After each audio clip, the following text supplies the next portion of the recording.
vlog na naman tayo. Yan, i-share ko lang sa inyo ang ating gawain ngayon.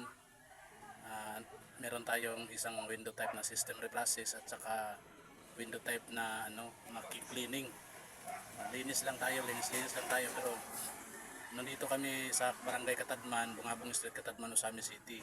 Yan, so sa mga taga-Tanggob dyan or Roqueta or sa mga taga Pagadian ba, Dumingag, so pwede din kayong magpa-service sa amin. Home service naman kami, either sa Lanao del Norte, yan pwede natin puntahan yan. Kaso may ibang charge din tayong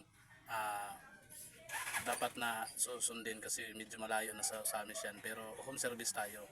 So ngayon i-share ko lang sa inyo yung system replaces. Ayan, sige, let's go. At saka window type na keep cleaning. Linis lang tayo pero nandito kami sa Barangay Katadman, Bungabong Street, Katadman, Osami City. Yan, so sa mga taga-Tanggob dyan or Roqueta or sa mga taga Pagadian ba, Dumingag, so pwede din kayong magpa-service sa amin. Home service naman kami, either sa Lanao del Norte, yan pwede natin puntahan yan. Kaso may ibang charge din tayong dapat na susundin kasi medyo malayo na sa amin yan, pero home service tayo.